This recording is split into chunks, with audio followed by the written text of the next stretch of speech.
E aí, beleza, indo pro apócrifos já, né? Que é um tema que ele é meio espinhoso, porque essa palavra, né, eu acho que até comentei disso na última live, mas não tem um consenso muito fechado sobre o que isso significa. Diferentes grupos usam esse termo de forma diferente. Eu vou explicar o porquê disso. Apócrifo é uma palavra em grego que significa escondido. E era um termo que era utilizado, ou secreto, né? E era um termo que era utilizado principalmente para se referir no ambiente de cultos de mistérios, que não tem necessariamente a ver com o judaísmo nem cristianismo, ainda que alguns interpretem o cristianismo como uma espécie de culto de mistério, mas tipo assim, os mistérios de Ísis, né, os mistérios de Eleusis, de Deméter, né, eram sociedades que tinham textos que eram lidos em público para a comunidade mais ampla e textos que eram lidos de forma privada para a comunidade mais restrita. Eram textos secretos porque era só algumas pessoas que tinham acesso àqueles textos. E esses textos eram considerados geralmente os principais, mais sagrados ou mais importantes, mais informativos. Então esse termo tinha uma carga, né, positiva nesses ambientes.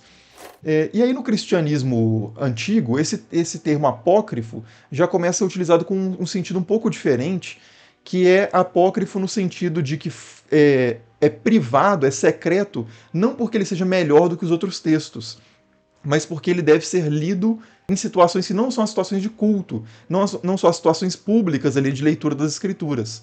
Então são livros que são considerados úteis muitas vezes para o ensino, para é uma boa leitura, edificante em algum sentido, mas não está na mesma categoria dos livros chamados de inspirados, né, ou livros canônicos. Então esses apócrifos eles estão aí numa espécie de segunda categoria, mas circulam geralmente junto com as outras Bíblias, junto com os outros textos da Bíblia, né? Vou até abrir aqui para vocês uma imagem que ilustra isso melhor. Essa é a lista de livros contidos na Bíblia em diferentes Bíblias, mas todas relacionadas à tradição ocidental. Depois a gente vai ver em outras tradições também. Mas aqui a gente tem então aqui as escrituras para os judeus, né, chamada Tanar, ou que é o mossorético, né, o texto mossorético, que inclui esses livros aqui. São 22 rolos, mas esses livros são os mesmos que a gente encontra em qualquer Bíblia protestante, por exemplo, no Antigo Testamento, né? Só que eles são classificados de forma diferente. Então, por exemplo, os 12 profetas menores, como, por exemplo, Jonas, Abacuque e tal, eles são classificados como em um livro só, que é chamado de Os 12. Então, por causa dessa diferença na contagem, dá 22, mas são os mesmos livros, são os mesmos 39, né, das Bíblias protestantes, e que estão presentes nas Bíblias católicas também. Aí a gente tem a Septuaginta, que é uma tradução grega que circulou muito entre os primeiros cristãos e também entre judeus ali no período helenístico, né, no período de influência grega, que tem lá a Torá, né, o Pentateuco, que são os 5 primeiros, depois os chamados livros históricos, e aqui a gente encontra alguns livros extras em relação a ao texto mossorético, né, hebraico, que hoje são as escrituras dos judeus. Então a gente tem aqui terceiro Esdras, que é chamado às vezes também de primeiro Esdras, é porque o livro de Esdra e Neemia também são chamados de primeiro Esdras e segundo Esdras. Então, se você chama eles de primeiro e segundo Esdras, então é terceiro Esdras esse livro. Se você chama eles de Esra e Neemia, aí vira terceiro Esdras. Então, por isso que tem essa confusão. Mas não tem esse livro a mais. Tem alguns textos no livro de Esther que estão ausentes aqui no texto mossorético. Tem os livros de Judite e Tobias e os livros de 1º a 4º Macabeus.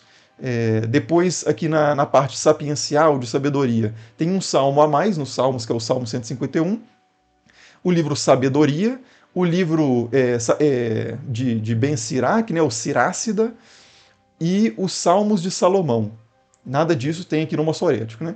E aqui nos Profetas tem Baruch, a Epístola de Jeremias, a Susana, o livro de Susana. Na verdade, eu acho que esse Susana é um acréscimo ao Daniel e adições a Daniel. Eu não sei porque está separado aqui. Mas tem uma passagem extra em Daniel lá, que é Bel e o dragão e a história de Susana. Né? Então pode estar separado aqui por causa disso, não tenho certeza. Aí na Latina Vulgata, que é a tradução dos textos em hebraico para o latim, o Jerônimo, que foi o principal responsável por essa tradução, ele manteve alguns textos que ele não considerava que eram do mesmo patamar, que estavam no mesmo patamar dos livros do cânon mossoreta, da verdade hebraica, como ele dizia, da verdade em hebraico. Mas ele colocou mesmo assim, traduziu alguns desses livros mesmo assim, e eles aparecem aqui na Latina Vulgata. Lá os mesmos, né? Então, um quarto Esdras aparece aqui, adicionado, e além disso, os outros já foram citados aqui, né?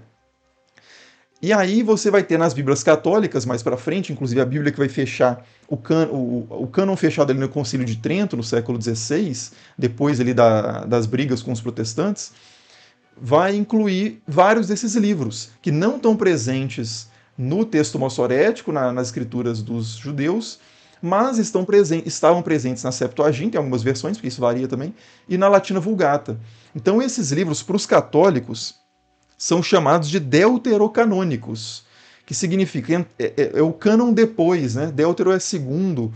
Então entraram no cânon no segundo processo, num segundo estágio. Essa que é a ideia.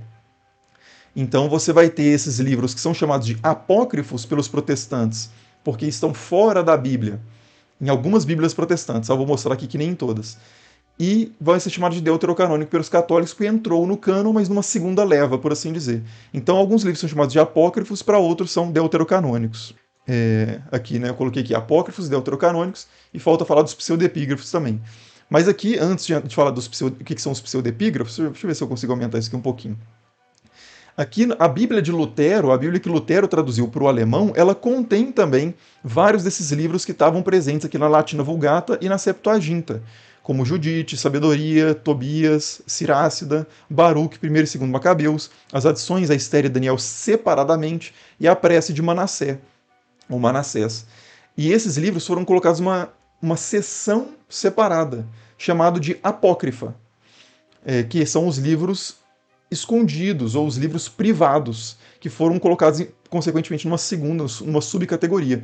E o Lutero, assim como outros reformadores, acreditavam que esses livros eram uma boa leitura e livros bons para a educação moral, mas não poderiam servir para definir doutrina.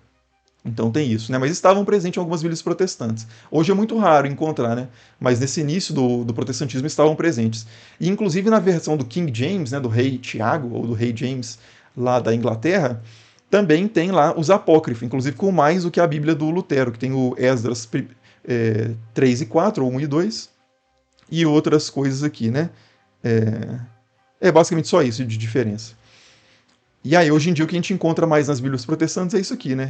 É a redução de volta a esse cânon hebraico, né? Ao que o Jerônimo chama de verdade em hebraico. Porque a maioria desses outros livros aqui, que estão presentes nos apócrifos, não foram escritos originalmente em hebraico. Tem textos que foram escritos originalmente em aramaico e textos que foram escritos em grego. Então isso serviu como um critério também. E aí deixa eu até mostrar aqui a Bíblia do rei James, que tem aqui o primeiro Esdras, que é também chamado de terceiro Esdras, na seção aqui apócrifa. Aqui. Né? Então tem o apócrifo aqui do Esdras. Agora eu consigo ver melhor aqui até que ponto que eu posso aumentar.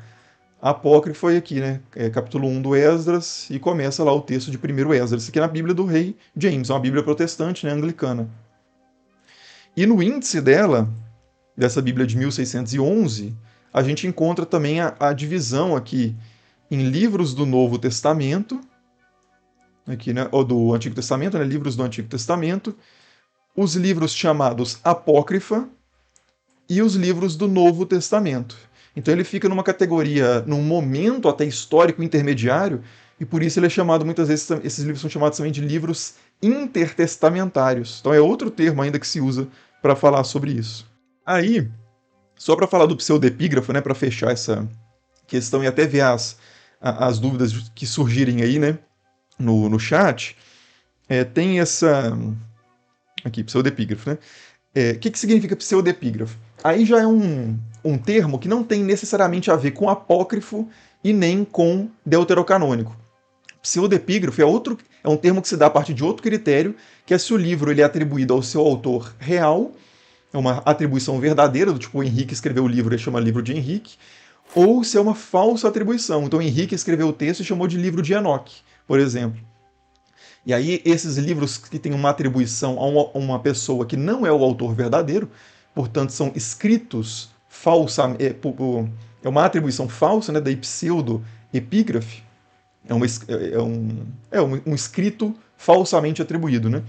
É, então esses livros são chamados de pseudepígrafo. Por exemplo, o livro de Enoque. O livro de Enoque, como vocês viram lá no vídeo sobre o livro de Enoque, alguns autores na antiguidade, cristãos principalmente, acreditavam que a autoria do livro era genuína, que o livro de Enoque tinha sido escrito de fato antes do dilúvio por Enoque e que esse livro tinha sido preservado inclusive dentro da Arca de Noé e tinha sido recuperado posteriormente e foi copiado e se manteve vivo na tradição, sendo passado, né, de geração para geração.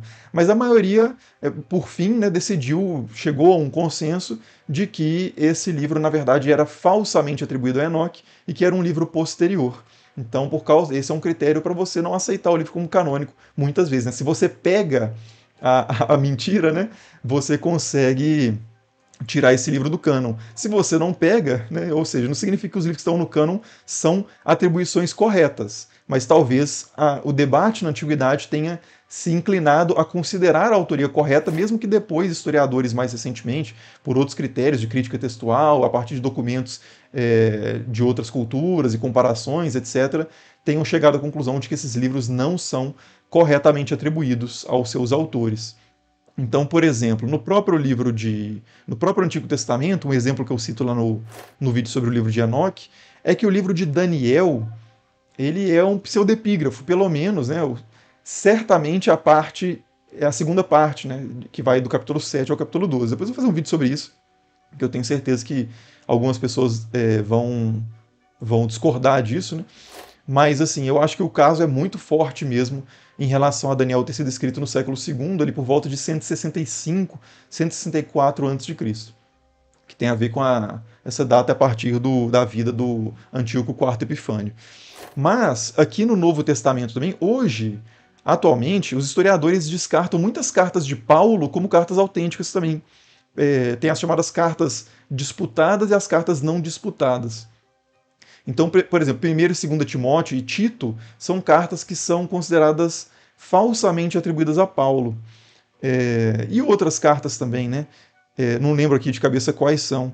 O 2º Pedro também é universalmente não, né? Mas é uma maioria esmagadora, assim, inclusive de pessoas que são cristãos conservadores, que consideram, historiadores, né, que são cristãos conservadores, como por exemplo Lee Martin MacDonald, que eu cito como referência em alguns vídeos, ele considera 2º Pedro e 1º Pedro também, se eu não me engano ele considera o 1º Pedro também, mas o 2º Pedro com certeza como uma carta falsamente atribuída a Pedro. E tem outras cartas que não são necessariamente pseudepígrafos, mas não necessariamente correspondem aos nomes que receberam. Então, por exemplo, 1ª, 2ª e 3ª João não são atribuídas a João. Né? O texto não fala que é João escrevendo. Mas esse nome foi colocado em algum momento e hoje não se considera que o apóstolo João tenha escrito essas cartas. E por aí vai, né? Várias dessas cartas. Então, o critério de pseudepigrafia ele pode variar consequentemente ao longo do tempo. Né? O nome, na verdade, o rótulo de pseudepigrafia pode variar de acordo com o que as pessoas estão debatendo esse assunto, vão chegando a determinadas conclusões, né? Que podem mudar depois também. Né? A conversa continua sempre. Mas então tem esse, então pseudepigrafia é isso. Então não tem assim apócrifos mais pseudepígrafos. Pode haver uma sobreposição de livros aí. Alguns apócrifos são pseudepígrafos, mas nem todo apócrifo é pseudepígrafo e vice-versa. Né? São conceitos a partir de ideias diferentes. Inclusive aqui uma excelente recomendação de leitura para quem... Infelizmente eu acabo trazendo muito texto em inglês aqui, porque realmente não tem muito disso traduzido, né? Para o português, mas esses 2 volumes aqui do Charlesworth, que são a pseudepígrafo do Antigo Testamento, literatura apocalíptica e testamentos, né, é o 1º volume, que traz vários desses textos, e aqui também o 2º volume, né, pseudepígrafo do Antigo Testamento, que traz outros textos. Inclusive eu vou até mostrar o índice para vocês aqui, que eu tirei um print. Então aqui, né, são os documentos que estão presentes. Então, primeiro Enoque, né, dentro dessa listagem de textos pseudepigráficos ou pseudepígrafos, e categorizados aqui dentro da literatura apocalíptica. Eu vou falar daqui a pouco sobre o que é o apocalipticismo. Né? Então você tem aqui primeiro Enoque, segundo Enoque, o terceiro Enoque, os oráculos sibilinos, que são, vou pegar os textos mais famosos aqui, né? O quarto Esdra, lá que eu falei, o Apocalipse de Esdra, aqui, deixa eu pegar outra imagem aqui, indo para a segunda página do primeiro volume, né? É, então os Apocalipse de Baruque também, Apocalipse de Abraão, Apocalipse de Adão, Apocalipse de Elias, Apocalipse de Daniel, enfim, vários, o Testamento dos 12 Patriarcas, vários textos que são conhecidos aí como apócrifos ou pseudepígrafos, né? Aí você depende de como você usa esses termos. Mas basicamente isso, eu acho que não sei se ficou suficientemente explicado, mas é mais ou menos isso que significam os apócrifos. Ah, e um detalhe, né? E também se fala às vezes em apócrifos do Novo Testamento, que são textos que nunca entraram numa listagem assim, que tenha tido uma ampla aceitação, diferente dos apócrifos do Antigo Testamento, que tiveram algumas listagens e alguns concílios, inclusive, que colocaram textos como, por exemplo, a Epístola de Barnabé como parte do outros textos como parte do Antigo Testamento, né, como o livro de Enoque, no caso da Bíblia Etíope. E no caso do Novo Testamento, tem alguns livros que são que foram colocados como livros contestados, antilegômena, né, que se chamava, que é do Novo Testamento. E esses livros, como por exemplo a primeira Epístola de Barnabé, o livro da Didaqué, que são instruções dos 12 apóstolos, tem vários outros livros que são colocados como apócrifos, entre aspas, ou antilegômena do Novo Testamento. Antilegômena significa disputados mesmo, né? Tem palavras contra esses livros, né? Daí anti e o logos aí do legômena. Então, por exemplo, uma lista aqui de livros que são chamados às vezes de apócrifos do Novo Testamento são esses aqui. Mas esses livros, nenhum deles entrou numa listagem, né? Como eu estava dizendo, nenhum deles entrou numa listagem que tenha ganhado muito apoio historicamente. Mas, de qualquer forma, são livros do século III, segundo, às vezes, quarto, e que são atribuídos, muitos deles são pseudepígrafos, né? Por exemplo, o Evangelho de Tomé, né, o Tomás, que é muito conhecido, o Evangelho de Pedro, o Apocalipse de Pedro, o livro secreto de Tiago, né? São vários textos aqui também que se costuma se encontrar como apócrifos do Novo Testamento. O Evangelho de Maria, né?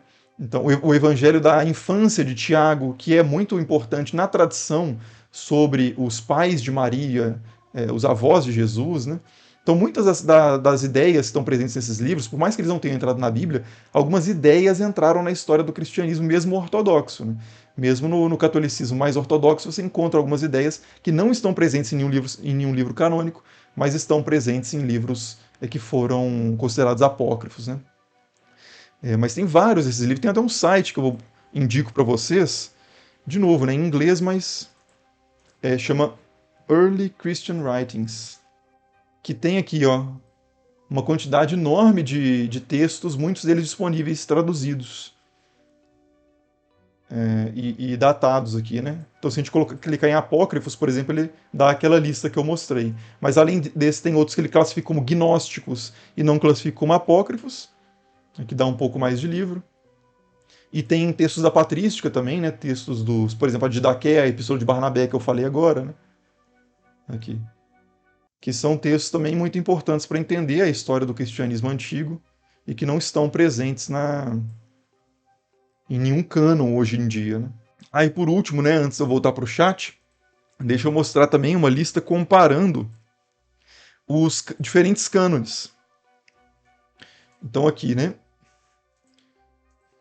Aqui tem essa tabelinha que mostra a diferença entre a Bíblia hebraica, ou Tanar, né? Tanar é um acrônimo, se eu não me engano a expressão é essa, né?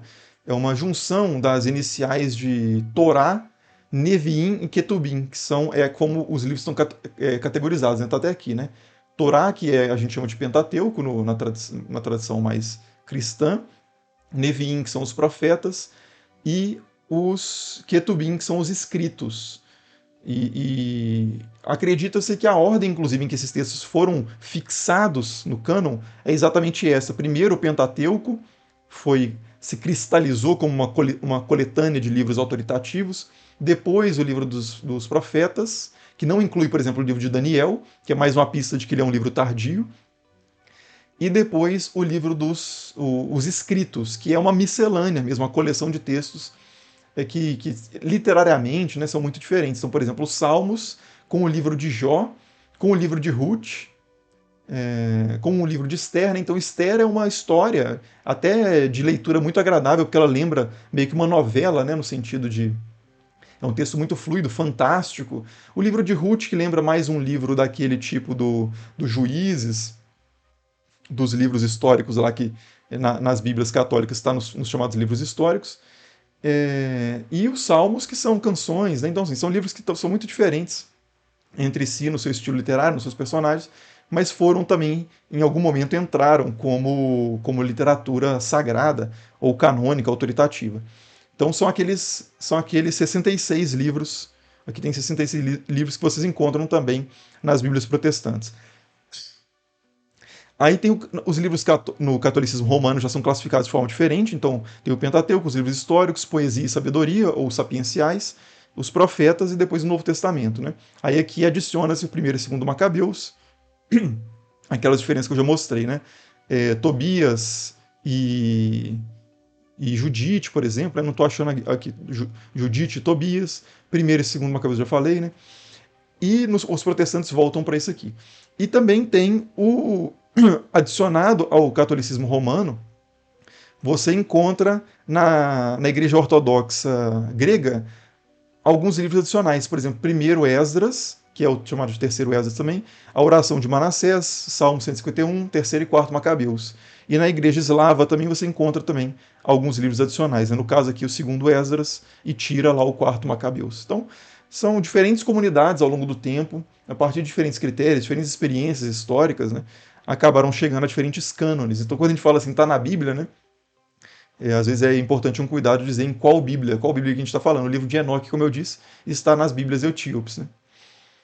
Mas geralmente quando a gente fala está na Bíblia, geralmente a gente está falando das Bíblias protestantes, às vezes católicas, não sei.